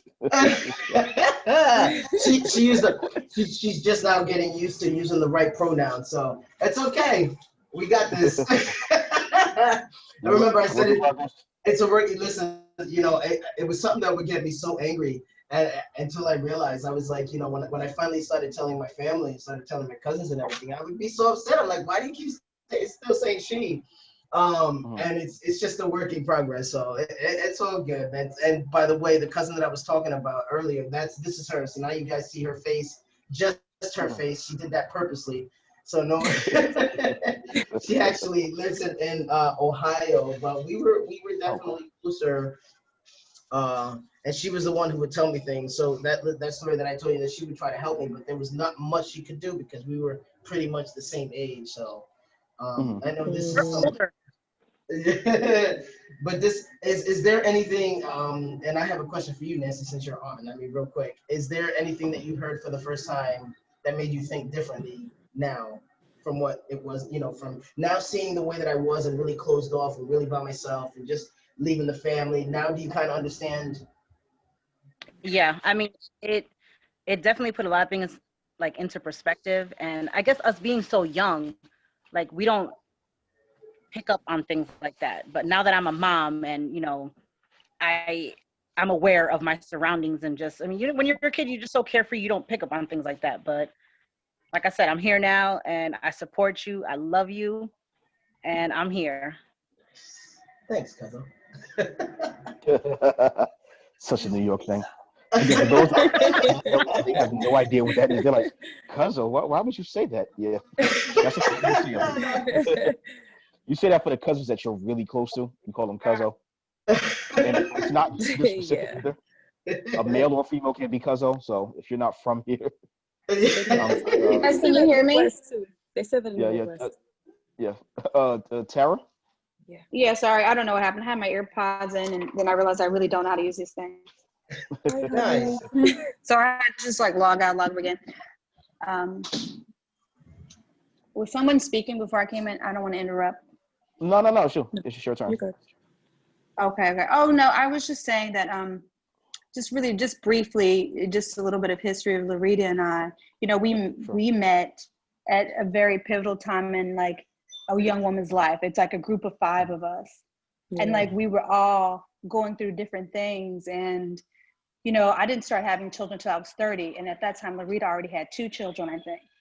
And just, knowing what I know now, having children at 30 something and how hard it was. And then I would literally watch Larita live in Staten Island, drop the kids off in Brooklyn, get to work. And I just, Square. And well, the thing is we all have our different times, right? So some people think that if you haven't accomplished every single thing by this age, then you're a failure and that's it. And you don't understand how truly life is short, but life is really long at the same time, which means that you don't have to define yourself in your 20s. And I just want to say that, Larita, you are so amazing.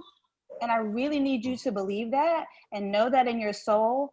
And we have been friends through, we've lost touch, Facebook comes about, we're back in touch and we've pretty much remained, but in touch since, Instagram and all that, and there's no way to lose people at this point. But I just want to, just as a reminder of how courageous it is to even share this and for us to know each other so long and it's such a pivotal time in our lives and not to know what another person's going through because, I'm just some frivolous girl trying to figure out my way in New York City. And there were girls that already lived here and you're thinking because they live in this city and they're not from a small town like me, their life is already, they have such a jump start and not knowing that we're all battling so much. And I just want to say, you really are courageous and an amazing person, a beautiful person. And to see all of the things that you're doing, I'm also uplifted and I'm also, inspired to watch you raise your children and now claim who you are. And I just think, you know, all that you've been through, you know, I'm proud of you. And I'm so happy that you sent me this and reminded me to get my butt here. You know, just to have this moment. I mean, the both of you, it's so courageous to share these kinds of things and to share it without worrying about what someone's thinking, and to be free with it, and just to create a platform where people can go, you know what I mean? Like, we all experience different things, and just to constantly now make your life about helping someone else. You know what I mean? And to build that off of a cup that was so empty. You know, we can all be empty at different times with different things. You know what I mean? But to fill your cup, to make sure that other people can now drink from it. I'm completely inspired by you. I'm happy I know you, and I'm happy you're my sister. Thank you. And that's all I want to say. You're gonna break me all the way down. Look, I was like trying to hide because I didn't really comb my hair. Like, that means a lot, because I've always admired you. Gosh. And I've always watched you and looked to you, even when we were working together, looked to you for a lot of strength, because you're a couple of years older. And I was just like, man, she got it all together. Like, dang, I need to have it together. And you had little did you know, I'm just trying to figure it out. Yeah, so you know, it's that perception though, and that's why when you guys talk about signs, that's so important, because there's the perception of what we think people are versus what's really happening. So those signs that you guys talk about, they're so important, because the signs and the perceptions can be very, very different. And we live in a day and age where every single thing we base off of people is what they've done on Instagram. And it's like, that is not real life. That's a filtered picture. I sent it off 10 minutes ago. You know what I'm saying? Like, the app is available to us all to make it brighter and happier, but that's not people's real life. And for some reason, there's a bit of shame in putting what you're really going through to the world. And I find myself saying to people all the time, and I don't know if this is a super Christian environment, so I'm sorry, but people, you know, when people say to me about, reality TV, I'm like, I don't give a damn what people think. I don't care. You know, like, I don't care. But there's some people who do care. You know what I'm saying? Like, you can't just assume that that's everyone's attitude. But but to be able to live in my truth and not worry about what people are saying and thinking is a very, you know, that's just who I am. You know, it doesn't mean that people don't have that fear, don't worry about that, and can handle what happened to you very differently. So, you know, I think that's really important for us to have, you know, platforms like this where we're really and truly connecting to people, to say, hey, like, people are real, people are really going through something, and I cannot base what somebody's doing specifically off of social media. It's a dream, it's a game, it's not even real. You know, so I just think this is a beautiful thing. Thank you. Thank you for that comment. We have a question from Winona. Is there a point where you allowed yourself to be held accountable for improving your mental state? If so, when did you get to that point? Wait, what was the question? I'm sorry. Is there a point where you allowed yourself to be held accountable for improving your mental state? If so, when did you get to that point? For me, it was once I started seeing it affecting my children. When I saw that, especially my oldest, who I call my mama bear, who will be 23, you know, within days. When I saw her constantly, I was a baby when I had her, you know, when I saw her constantly being affected by how I was, I needed to self-evaluate. When I recently, you know, saw the thing with my youngest, I damn sure had to get it together, and I had to keep it together, but I had to also let her know, you know, as we say, it's okay to not be okay. And because of, you know, through my therapist, I had to be brave enough to let her see when I wasn't okay. And when she'd ask, I'd be like, yeah, no, mommy's having a rough day right now. She still constantly checks on me. But I think my kids is when I had to put my big girl panties on and get it together. As for me, it definitely was my daughter and my wife, but it was also, like I said before, me attempting to help other soldiers that were dealing with the same thing I was dealing with. I didn't want to be a hypocrite anymore, and I just knew, me. There was one point I know that Loretta touched on her, the book. We are both co-authors, but it also took for Mr. Johnny Wimbrey to sit here and tell me, you got to promise me. You got to promise me this one thing. You got to promise me that you're never going to hurt yourself again. And it took also for that to kind of take my, to just get out of my own way. I really had to get out of my own way and just say, I'm not worth it. I have to push, and I made a promise. I not only made a promise to my children, I made a promise to my wife, and I made a promise to a gentleman who believed enough in me to give me an opportunity, because I mean, where I was at the point of my life, who was he to sit here and give me this opportunity? He's this Right. multi-million-dollar person. Yeah. For him to see something, it took for Miss Carol. I know we were talking about Miss Carol. Miss Carol's just this absolute amazing, her and I don't always call her, but when I do, we talk for a while, and it took for her to ask me, why is it that you did this? Why should we choose you? And me asking her, do you want the truth or a lie? So really little things like that had to get me to start changing differently, to really say, okay, I am worth it. And this is where now you got to push out of this and stop being the hypocrite that you're being, because you're now helping other soldiers. So now I'm no longer a hypocrite. Now I say, you know what? Shoot, I am worth it. I am alive. I am loved. And I just start pouring into myself that way every single morning. And I allow other people to do, I surround myself with the people who do the same thing. So that's how I've done it. Hopefully that answered your question. Just to add a little bit onto that as well.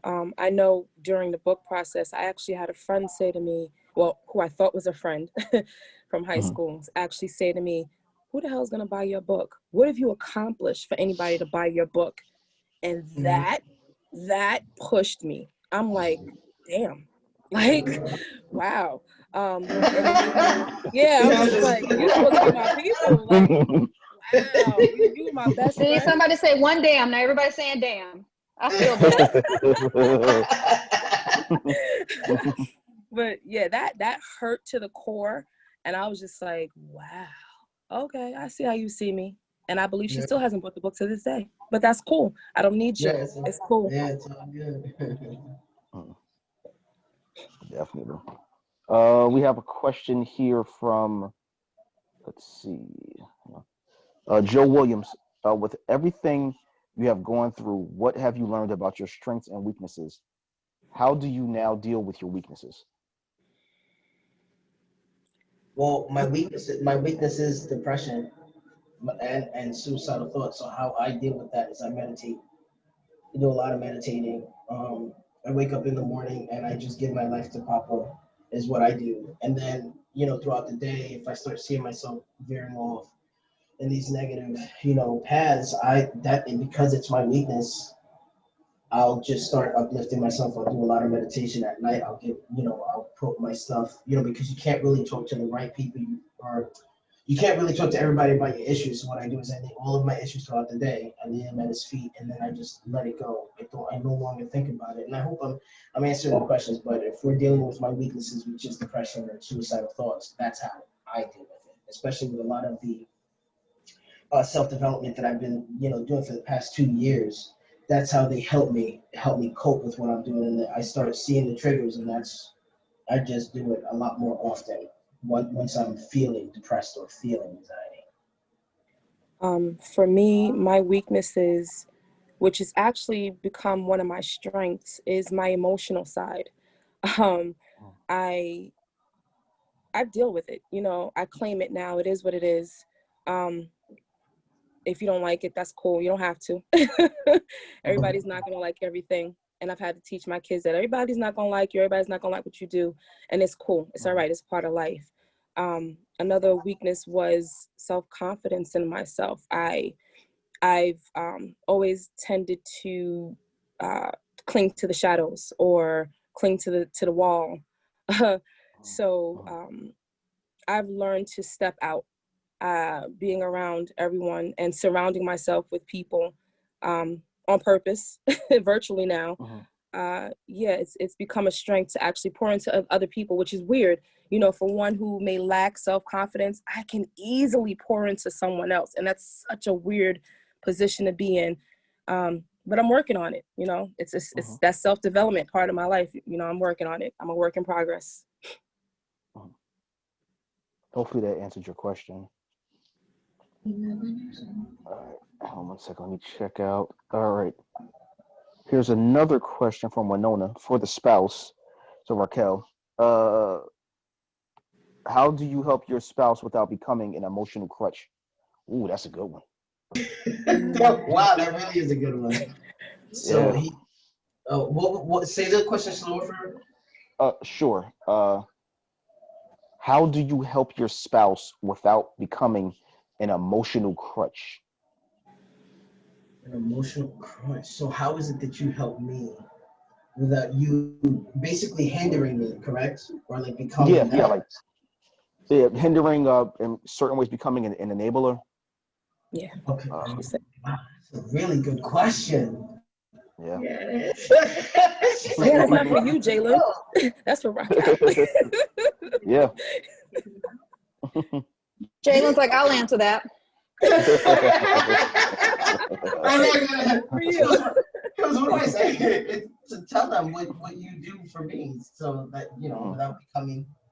What I do is I take him out. I tell him let's go on vacation to take his mind off things. We do a lot of vacations. We do a lot of vacations. Sometimes we go to eat to restaurants, and we talk about everything. Like if we have any problems, we talk it out. We really do. Yeah. Okay. Pretty much what we do is we to expand on it. Whenever we go out to the water, and we kind of put the marriage on hold, and we're like, okay, we're not married right now. We're just friends. And then we'll start talking as it. So I can't get mad at you because right now we're friends. So we give each other advice as far as like that, and it most definitely has helped me because I'm not talking to my wife. I'm talking to a friend. Because everyone, again, you're talking to the wrong person. You talk to a best friend or whatever the case may be, and then they veer you in the wrong direction. At least there's communication amongst us both, and we sit here, and she'll take me, and she'll say, you know what, you're just acting a little bit too much. And we'll go out. Whenever we go out. I'll say let's put in the can. Let's spill all the stuff inside the can. This way when we go back, we feel better. Yeah. And we do. Not everything in the water. Yeah, and yeah. We're not husband and wife, we're friends. Yeah. Awesome. Okay. That's awesome. Yeah, that's great. Nancy, did you have another question, or is your hand still up? I'm not sure. Also, just for that as well, what she does, especially at the end of the year, which is our favorite month, which is December, what we do right before the next year, we lay everything out, whether it be good or bad, at the table. That's what she means by the can. Okay. So we'll put whatever happened, and you cannot take that into the following year. So we live our lives in the future. Smart. We don't live our lives in the past. So whatever happens in the past, we lay it all right there, whether it's the good, the bad, the ugly. Even if it hurts, And you have to even if let it it hurts, out. you have to say the truth. You put it in the can, and then you never reopen up the can. And that's our lives for the past 2 years. Like I said, it's all it's a process, but we've been definitely starting to do it. And every now and again, the past will come up, and what we do is we say, wait, stop. Talking about it because it was never fixed. So we open up the can. It's hypothetical. It's not really a can. So, we open it up and say, listen, let's talk about this because this wasn't fixed. And then we talk about it. And then once it's fixed, we never open it again. And then we just move on from there. That's awesome. That's something for me to take when I meet my future, when I meet my husband.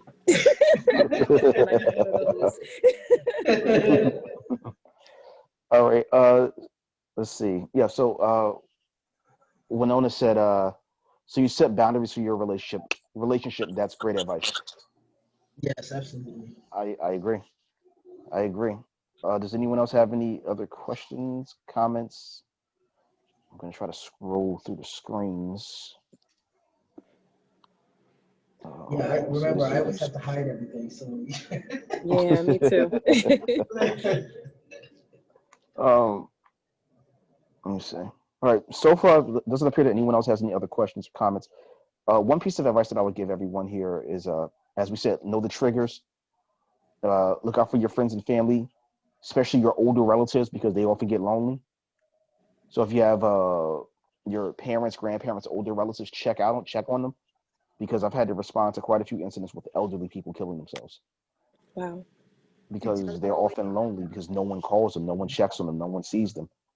So definitely check on them. Check on your younger children. Check on your friends. You know, Check definitely on your just check on strong people. friends. Check Yeah. on your Oh, yeah. strong friends. Those Yeah, are the because ones you're that need to strong. be checked on. Yeah. Your strong friends are usually fighting a battle inside that you can't even imagine. So definitely check on your strong friends. Before we get out of here, I have a few things to plug. As always, well, as we mentioned earlier, there is a new show that I'm so happy to be a part of. The Breakthrough Phoenix podcast is coming. I'm so excited. We're going to have a lot of fun with this one. Oh, Phoenix Breakthrough. Uh, We had it backwards. Phoenix, ain't bad. Part of it, I don't even know the name, but don't mind me. The Phoenix Breakthrough podcast is coming. It's going to be amazing. Please feel free to reach out if there's any subjects that you wanted to talk about on that show. Please feel free to reach out. 1 second. I also have another podcast that I do on Mondays, which is actually how I met Larita, called the Extreme Truth Podcast. So we cover everything from current events. We talk about different subjects. We talk about what I call hood classics. So certain people or movies or events that may not have been popular on the mainstream level, but in our communities they were popular. This is the flyer for it right here. You can log in on Mondays. Joe, who runs the He Said, She Said ministry, has an event coming up on the 17th, which is next Saturday. And the topic is how to heal after a breakup. Ooh, I'm pretty sure some people are really, really going to need to tune into that one because there's certain people that still haven't healed from their previous breakups. So, Joe, I don't know if you can give any further info on that. No, you pretty much said it, man. I really appreciate it. We got some. I can't really talk too much about it because there's a surprise that's coming up next Saturday. But Okay. I just encourage anybody who wants to find some practical tools of how to heal after a breakup. Join us. The Zoom information is on the flyer that James just shared. If anybody wants to connect with me personally, you can just look me up, Joseph Hogue III. I'm available on my YouTube channel. It has a whole bunch of links that'll take you wherever you need to be. Thanks, Joe. And to reach me on my multiple platforms, for those of you that are new to the show, we're actually 15 weeks in. So if you want to see any of our previous episodes, you can go under the YouTube channel. Please like and subscribe and share the videos from that channel. It's under Fall to Rise Podcast. I put it in the chat. Fall to Rise Podcast. 1 second. Yeah, it's under Fall to Rise Podcast. Please subscribe. You know, we have a lot of things that we're covering. We have some big things coming up. Hey, James, can you put the? I'm sorry, can you put up that flyer again for which But one? he said, she said. She He said, said, okay. she said. I think that's the one she wanted. Yeah. Is that the He Said, She Said one that you're looking for? I think, is that the one you're looking for, Lisa? Lisa B? Yes. Okay. He said, she said. All right. There you go. So that's all your login information.